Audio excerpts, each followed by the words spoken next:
Situated just off the coast of Asia Minor, the island of Samos is a mere 43 kilometers long and 13 kilometers wide. Like many of the other islands in the region, it was populated by ethnic Ionian Greeks who had come as colonists in the 8th century BCE and had grown into an important political entity due to being situated on the shipping routes that ran around and across the Aegean Sea. Home to the finest muscat wine in the Mediterranean and a distinctive style of red pottery, it played an important role in the affairs of men throughout the classical and Hellenistic periods. Roughly 100 miles to the south was the island of Rhodes. Roughly twice as large as Samos, its history was more ancient. Populated first by Minoans and then Mycenaean Greeks, it was the Dorian Greeks who had established colonies in the 8th century. As a political entity, it was traded around between the political powers of the times until it was subsumed within the growing empire of Alexander the Great in 332 BCE. Aligned with the Ptolemies of Egypt, it became famous for that huge statue, the Colossus, which stood above the entrance to its harbor. South of Rhodes, across the vast expanse of the Mediterranean, was a much newer city.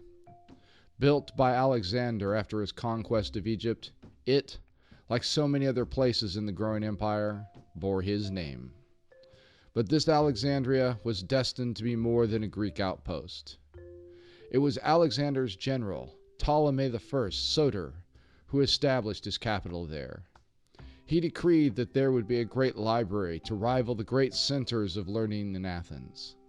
His successor, Ptolemy II Philadelphus, increased the support and brought this institution of learning and scholarship to new heights that would last for centuries. In our story, all three places will be known for the astronomers and the philosophers who lived within them.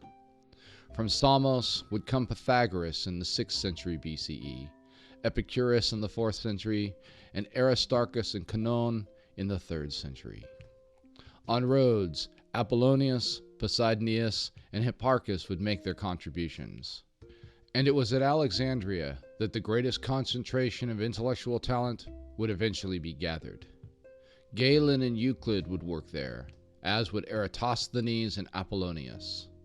It is thought that the Syracusan engineer, physicist, and mathematician Archimedes may have studied there, learning mathematics from its masters. It was, however, the astronomer Claudius Ptolemaeus, the writer of the greatest scientific work of antiquity, who would leave the most lasting mark. That three such places would become centers of learning to rival first Athens and Babylon, and then Rome, is historically unexpected. All three are a testament to the effect of supporting research and scholarship in an environment unfettered by dogma and intellectual tradition. In this episode, we'll look at how these minds, over time and with great subtlety of insight, produced a model of the heavens that would endure for over 1,500 years. Ironically, it was at the edges of empire that humanity would develop its most detailed description of its place in the cosmos. One that placed it at the center of everything. Hello, and welcome to the Scientific Odyssey.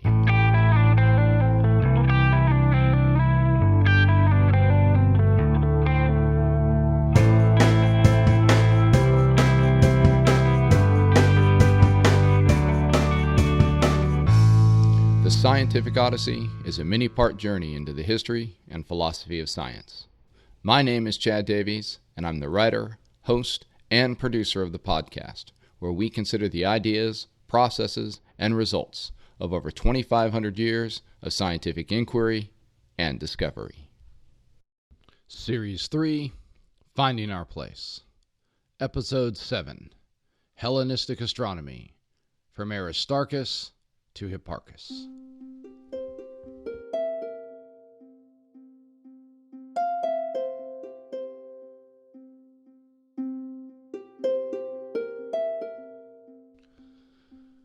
When Alexander the Great brought together the various empires of the Eastern Mediterranean through conquest and diplomacy, he set in motion a process of integration that would profoundly shape the world we live in even today. While we will not attempt to survey the entire scope of the Hellenistic synthesis, we will look at the effect that this has on the history of inquiry in the disciplines specifically related to the question of humanity's place in the great order of things. In Greek terms, the cosmos. To understand this, it is best to think of three significant pieces. From Mesopotamia and Babylon came a continuity of data and record keeping. From the Greek Peloponnese and its colonies came a systematizing and organizing mind centered around the drive to explain the natural world without resorting to supernatural causes. Additionally, there was a devotion to mathematics as both an intellectual pursuit of the highest order and also as a descriptive tool. From the region of the Nile came a lasting stability and a legacy of truly great administration. Alexander brought each of these traditions under his broader empire and started the process of integrating them in a way that allowed for the ideas and practices of each region to be introduced to the others. And while Alexander himself wouldn't live long enough to really see the rise of the Hellenistic world and culture, the fact that his generals shared his views on Greek rationalism, paired with strong administration and a policy of strong trade, this ensured that even after his empire fractured, the worldview of Alexander would persist. In astronomy, the most important development was the opening of Babylonian records to the broader world. While some of this data had been available, very few of those working in the various city-states of Greece felt it necessary or even possible to seek out and obtain the centuries-long records held in the hated Persian Empire. However, as Alexander integrated the conquered civilization into his ever-expanding vision, channels of dissemination were established that would allow first a trickle and then an avalanche of data to be accessed by the thinkers raised in the rationalist and empiricist traditions of Plato and Aristotle. The first consequence of this flow of data was the refutation of the Eudoxian model of homocentric spheres that Aristotle had used to construct his great synthesis of physics and astronomy. As we said in episode 3.6, the model had already been shown to have a few issues, in that it could neither predict the changes in brightness of the planets, nor could it reproduce the varying nature of retrograde motion. What the model did do was offer the best explanation of what was seen, and so it was held to be the best way forward. However, as the data on planetary motions from Babylon began to filter into the Mediterranean, a simple truth began to become glaringly clear. It was actually impossible for Aristotle's models to produce the motions of the planets in reality. If you recall, the model required actual physical spheres, made either of a crystalline material or concentrated ether, depending on the version of the model you read, to do the moving of the planets. When the actual motions of the world were known with the precision provided by Babylonian observations, it began to be recognized that there was no way that nested rotating spheres could account for the observations related to the minor planets. In fact, for Venus and Mars, it was impossible for the model to produce retrograde motion at all, given the rapid rate at which these two moved across the sky. What was needed was an entirely new type of model. The problem was that Aristotle's picture went beyond just describing the motions of the planets. It provided the various causes of that motion through a model of physics. Within that physics were a set of assumptions that would have to be examined. Things like the Earth being at the center of the cosmos due to that being the natural place for that element. Another assumption was that the motion of all objects in the celestial realm would be both circular and centered on the Earth. A very important question would be whether or not the new models of the cosmos would preserve some or all of Aristotle's physics. As it turns out, those models would keep some, discard some, and thus diverge from the ideas of the master of the Lyceum to create a split between natural philosophy and astronomy that would last until the work of Isaac Newton.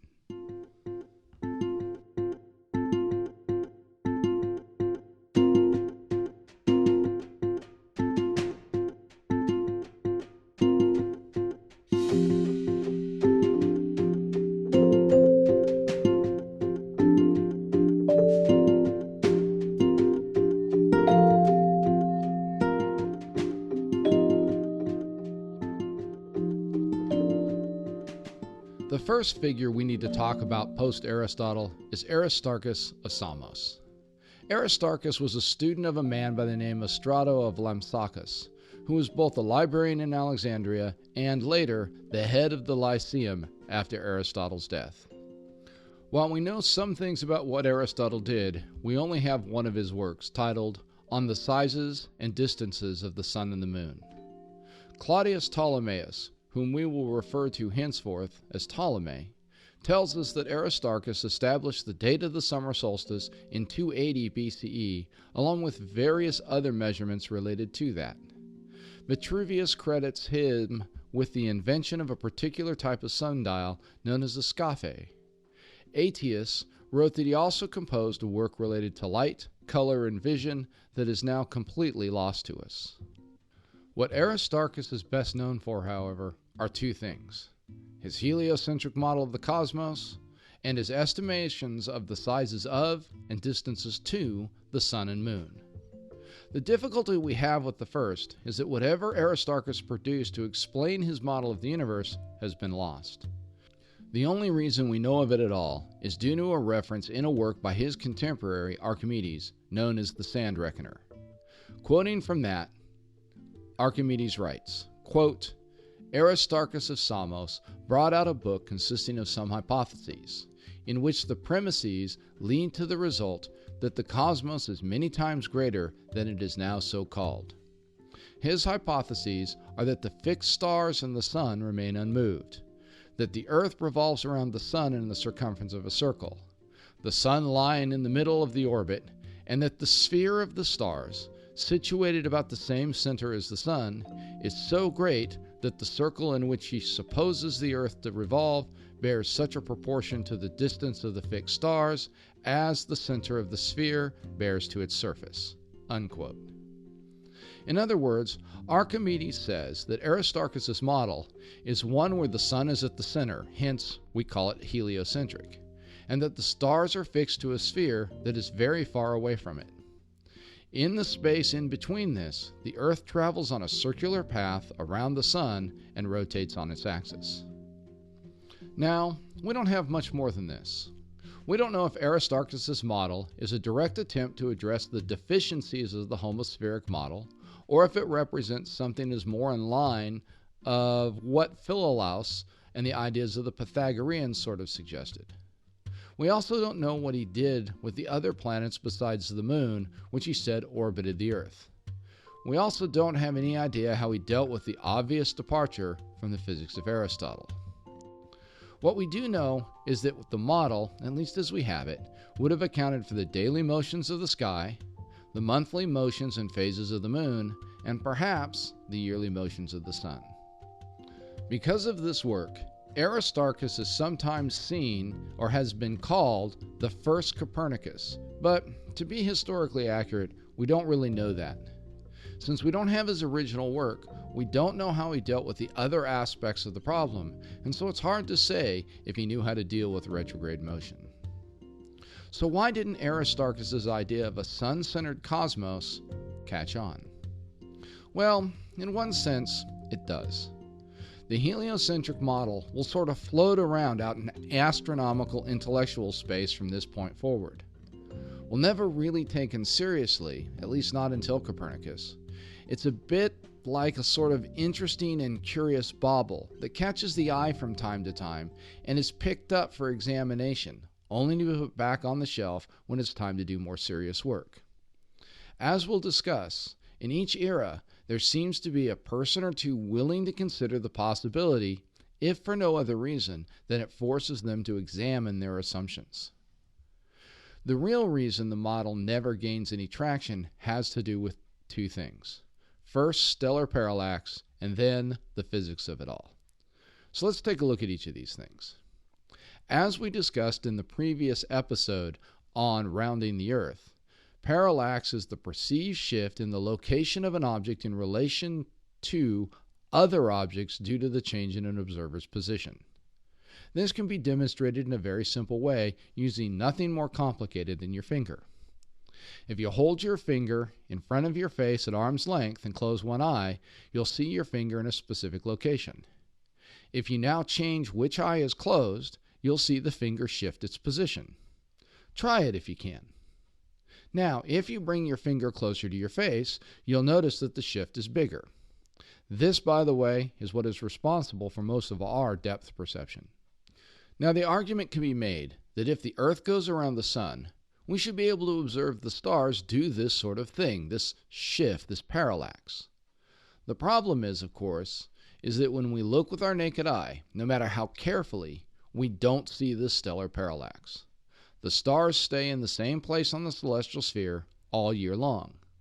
The Big Dipper doesn't look any different in December than it does in June, except that it's on the opposite side of Polaris in the northern sky at any given time. One conclusion that can be drawn from this is that the stars are so far away that the shift is too small to be observed with the naked eye. That's what Aristarchus claimed. The other, of course, is that the Earth doesn't orbit the Sun, which seems to have been the consensus opinion. So why does the consensus come down on the non-moving Earth side? Well, that has to do with the physics of it all. Remember, what Aristarchus seems to have been developing was a model to try and explain the observations of the motions of objects in the heavens. He doesn't seem, at least according to what we have, to have been trying to explain the causes of the motions of the planets or even things here on Earth. And this is the other place where any heliocentric model is going to get into trouble.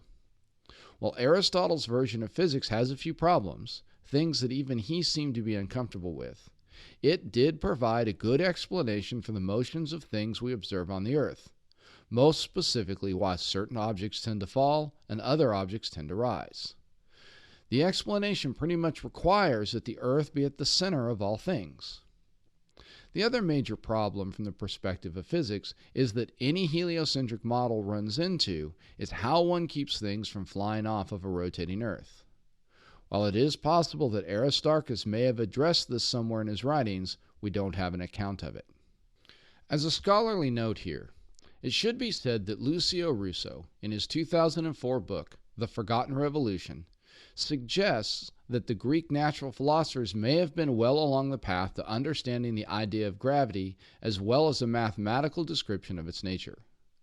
While this is a position not held by most in the field of history of astronomy, Russo points out that there are a number of passages in the less scientific writings of later writers of natural history, such as Plutarch, that would be consistent with a view of the natural world that included gravitation as a force.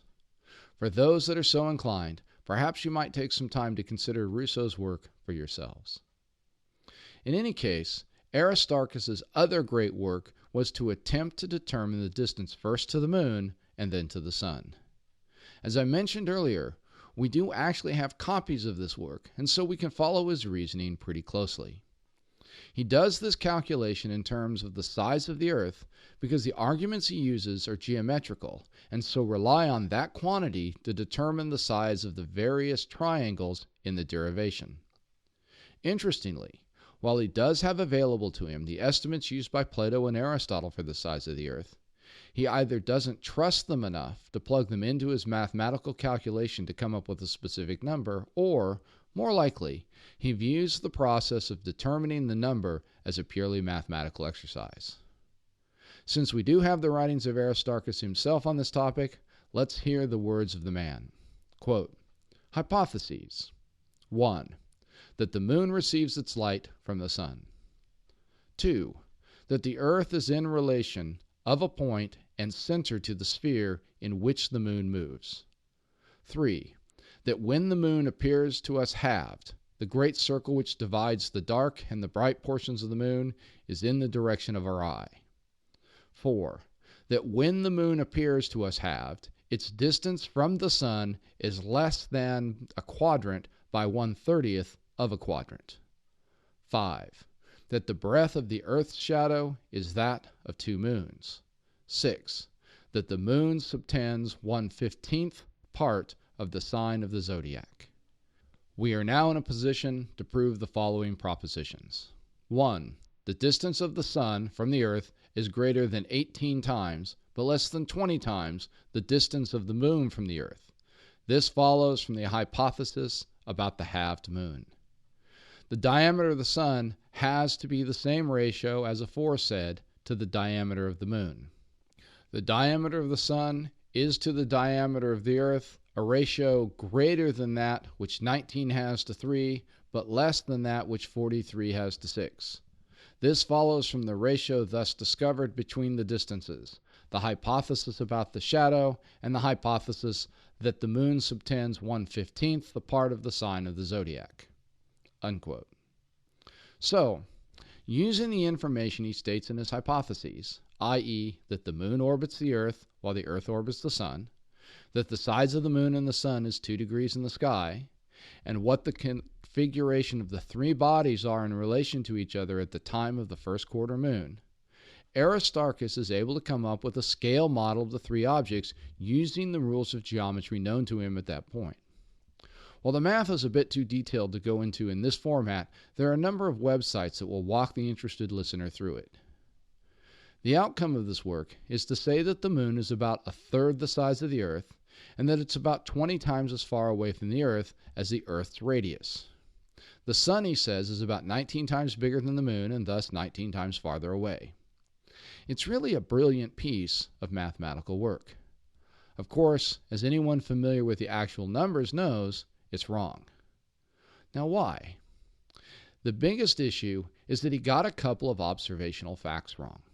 First, the moon's size in the sky is only 1/2 degree, not the 2 degrees he originally claims, something he seems to have figured out later in his life. Also, while his configuration for the Earth-Moon-Sun system when the moon is in this first quarter phase is correct, his angle of 87 degrees that he uses as the separation between the sun and the moon in the sky is just a little bit too small. It turns out that this is really a very difficult observation to make, and to make it accurately enough to determine the real value, which happens to be about 89.5 degrees. Later writers will be able to take this first error into account by simply plugging a different number into Aristarchus' calculation, and thus coming up with the size of the moon that's 29% the size of the Earth, and that is 67 times the Earth's radius away. Both of these numbers are actually within about 10% of the actual values. The adjustment to the sun's size and radius can also be made, but they still end up being far short of the actual numbers, though they start to give a sense of the vastness of Aristarchus' cosmos.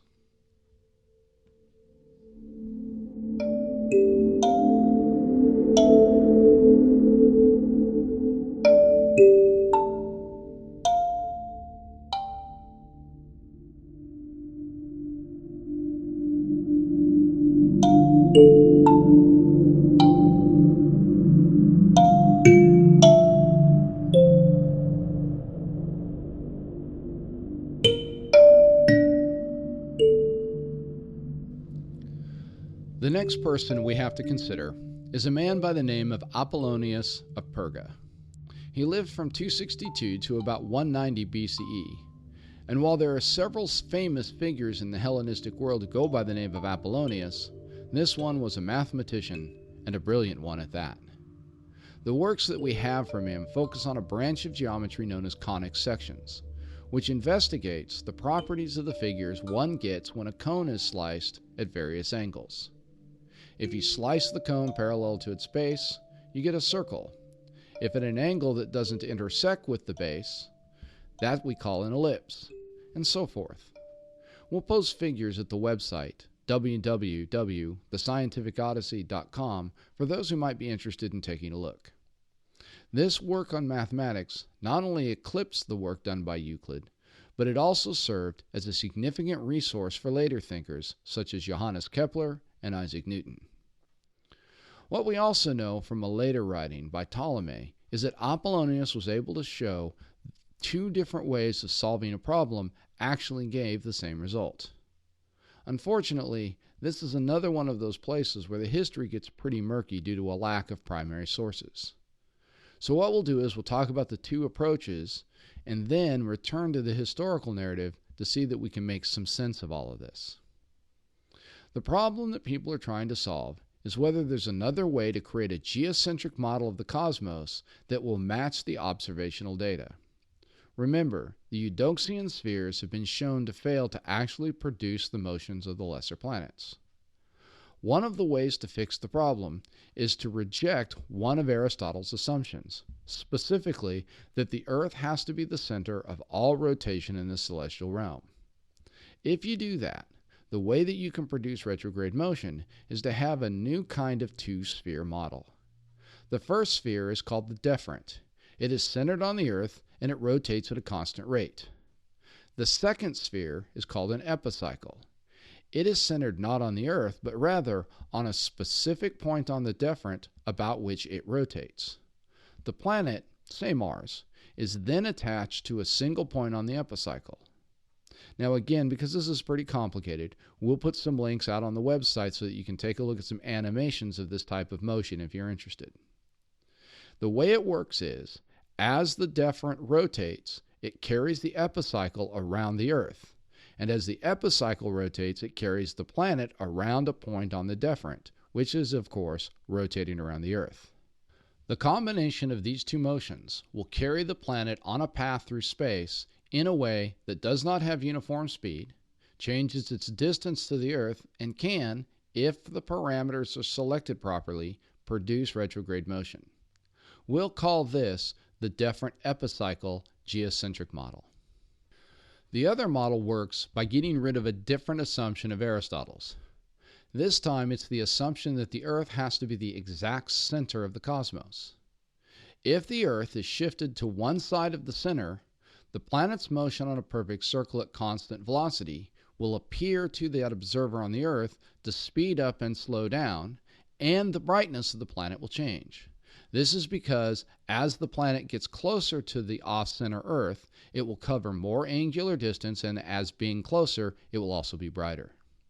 This is known as the eccentric model, since the point to one side of the center of the circle at which the Earth is placed is called the eccentric. So now, let's get back to Apollonius of Perga. What he did was show that the two models can produce the exact same path through space for either the Sun or the Moon. Let's take a minute to dig into that just a bit.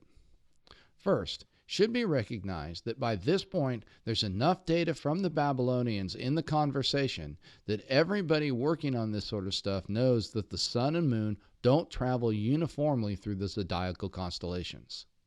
In the case of the Moon, at some point it moves a little faster than 13 degrees per day, and at other points it's moving a little slower.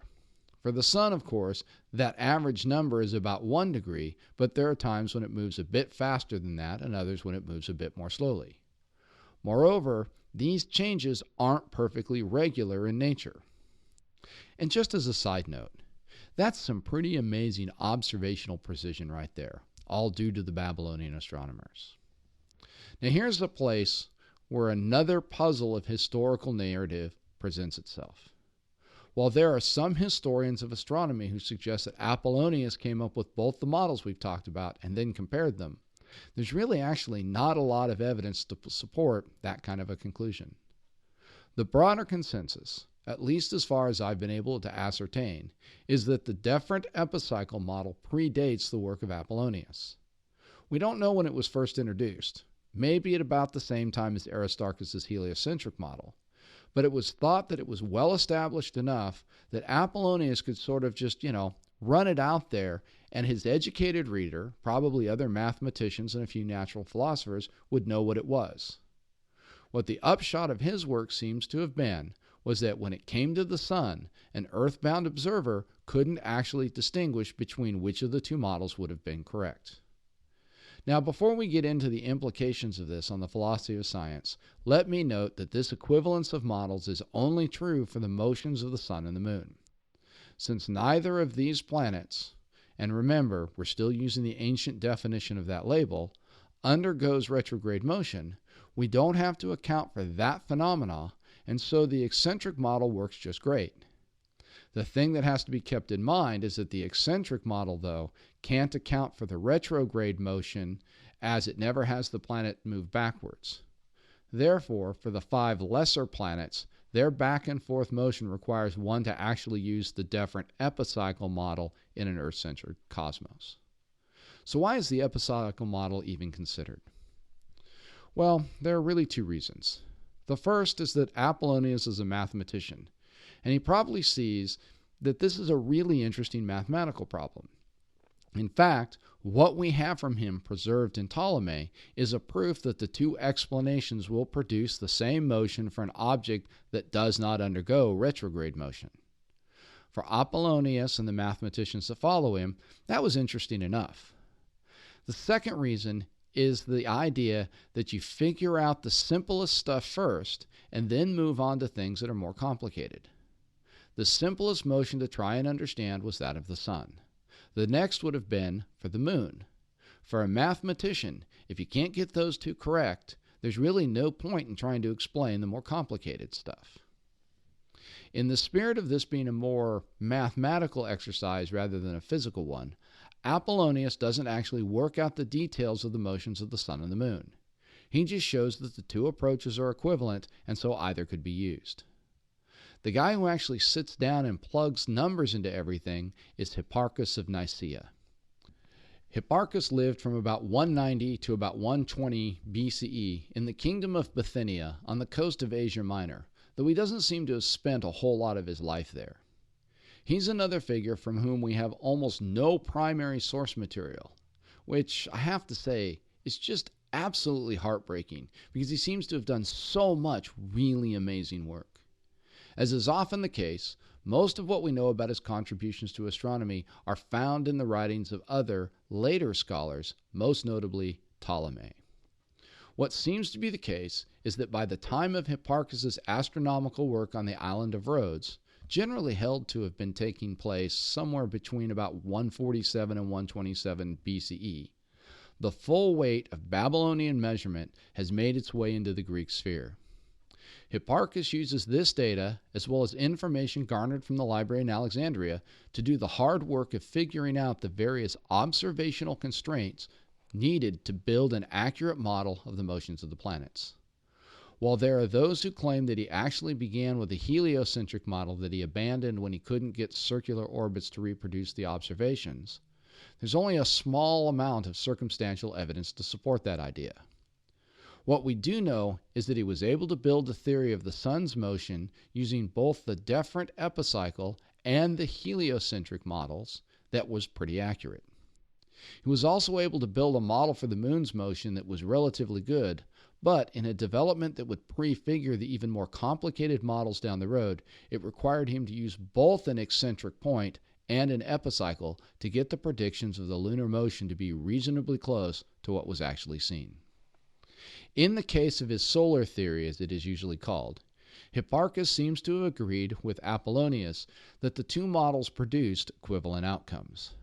However, it's clear from later commentaries on his work that he preferred the deferent epicycle model as it would make the planetary motion mechanism consistent for all of the planets with the Earth at the center of all motion. So, let's take a few minutes to talk about philosophy of science here. In one of our episodes in our History of the Atom series, I talked a bit about the difference between what is known as scientific realism and instrumentalism.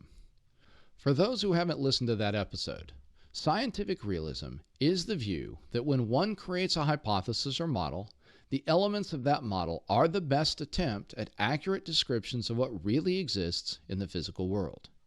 In other words, when we have an atomic theory of matter that says that all stuff that we see is made up of tiny, microscopic particles that combine to form molecules, that combine then to form bigger chunks of stuff that we do see, the idea is that we think the tiny microscopic particles really exist.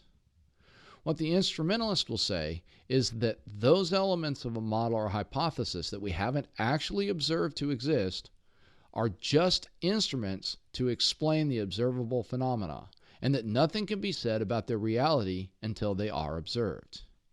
In our example, an instrumentalist would say that we couldn't say whether atoms exist or not, as they're only an instrument that we've created to explain the physical phenomena we see in chemical reactions.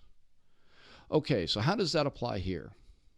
What Apollonius and later Hipparchus is saying is that for the orbit of the moon or the sun, is that we don't actually know which model is correct. He would claim that we're only trying to quote-unquote save the appearances of the motions of the moon in the heavens, and that since he and his contemporaries had no way to tell which of the two models was correct, the properties of the two models could only be considered as artifacts that could produce the motion observed. Now, this has opened up a significant debate among historians of astronomy as to whether or not the Hellenistic astronomers were, in fact, instrumentalists.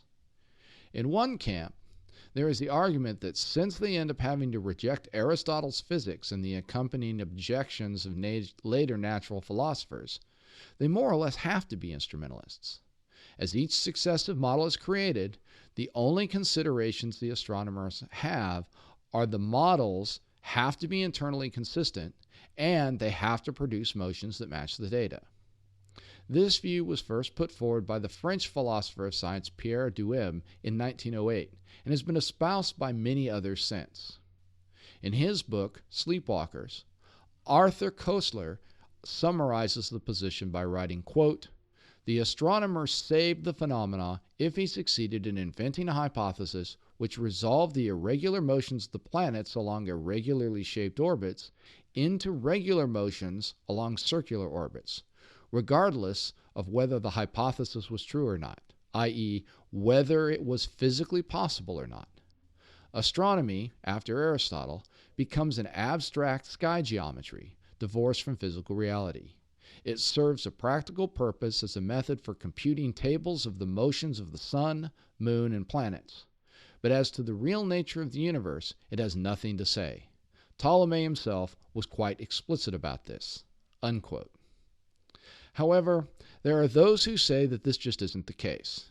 As we will see in the next episode, when Ptolemy discusses which model he chooses to describe the motion of the sun, unlike Hipparchus, he selects the eccentric model on the grounds that it's simpler.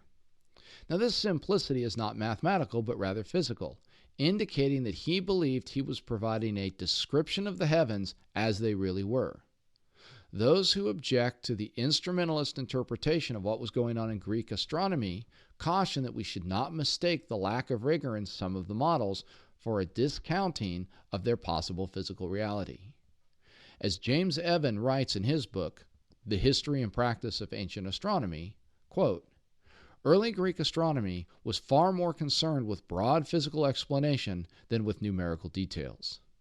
The notion of saving the phenomena probably entered Greek astronomy at about the same time as Eudoxian, and this actual expression is used from time to time by later writers, such as Theon of Smyrna and Simplicius.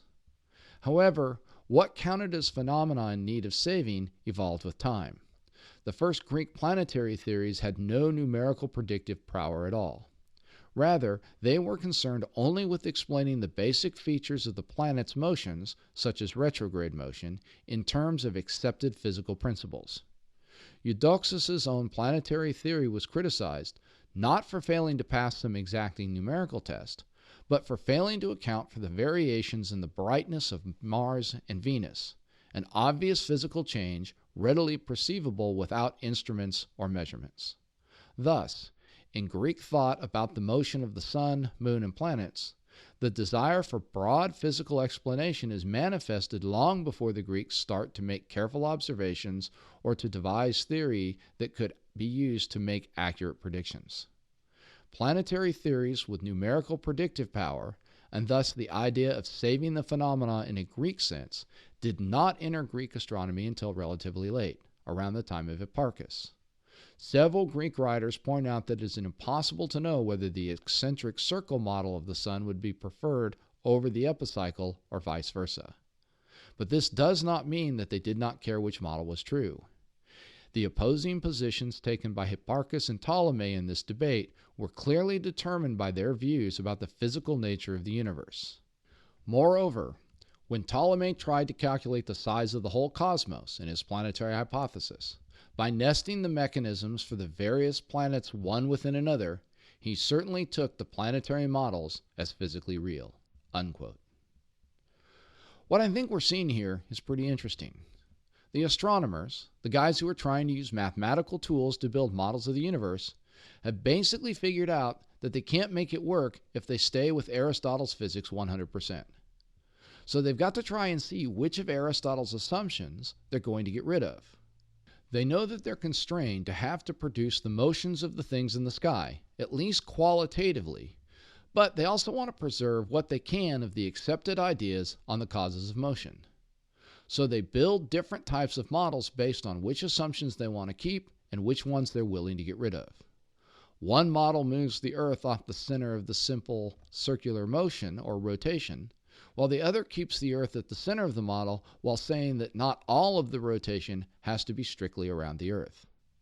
In either case, the astronomers are trying to get their models to produce the motion that's seen in the sky, first with the simplest planets, i.e. the Sun and the Moon. To me, while there's some instrumentalism going on in this approach, they're still trying to get at something that's real. Some realism is informing the choices that they're making. Both Hipparchus and, as we'll discuss later, Ptolemy have preferences based on the way they think things really should work, but they both know that any model they come up with isn't worth much if it doesn't reproduce what's seen in the sky. And this is where I'll make a final note before wrapping up the episode. One of the ideas that emerged out of postmodernism in relationship to science is that scientific theories are just social constructs, products of the time and civilization in which they're created. As we have seen from looking at some of the ancient cultures and how they viewed the sky, there may be some kernel of truth in that idea. However, where this view of science fails in a much bigger way is that even if a scientific theory is a construct, it still has to explain the available data. It can't just be any old thing. While a geocentric model may reinforce human self-centeredness, and thus may arise, at least in part, from that, Aristotle and Hipparchus wouldn't have gone that route if their models hadn't actually accounted for the observational data of the time and had done so more effectively than the heliocentric models did. In cases where data is scarce or ambiguous, there's probably a lot more social construction taking place, but when good solid data is obtained, those models and theories that don't account for it are either modified or discarded, as the scientific process of inquiry says they should be.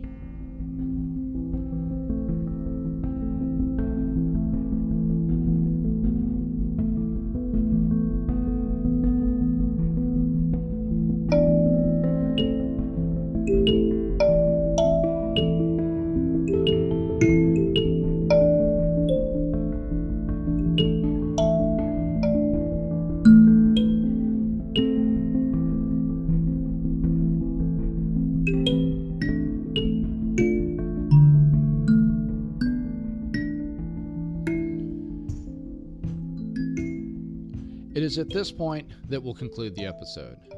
Next time, we'll pick up the story by looking at some of the other important work done by Hipparchus, and then spending a considerable amount of time on one of the greatest works of the classical mind, the Almagest. As we finish up, let me say thanks for continuing to be a part of the Odyssey. It's great to know that there are so many people out there who are interested in understanding not only what we know about the physical universe around us, but also how we know it and how we came to know it. If you can, take a moment to leave us a review on whatever service you happen to be listening to the podcast on. I'm still hoping to see if we can break into the top 200 podcasts on the iTunes Higher Education site by getting 10 new reviews as part of that experiment that I mentioned a couple of episodes ago. We've had a couple of people chime in, but we could sure use several more. Also, if you haven't already done so, you're welcome to like our Facebook page. You can find us by searching on the podcast name in the Facebook search tool, and we should show just right up there. I try to post a couple of articles each week that relate to some of the stuff we're talking about on the podcast, or that I find particularly interesting. It's also a great way to interact with some of the other members of the crew so that we can kind of form a community there. So come by and check it out. Finally, we really appreciate the Blue Dot Sessions and their willingness to allow us to use their compositions as a score for our voyage. If you're looking for the right music to send a cinematic mood, stop by their website at www.sessions.blue. We'll be back in a week to dock the ship in the great port city of Alexandria in order to visit the vast and amazing library there. Until then, full sails on your journey.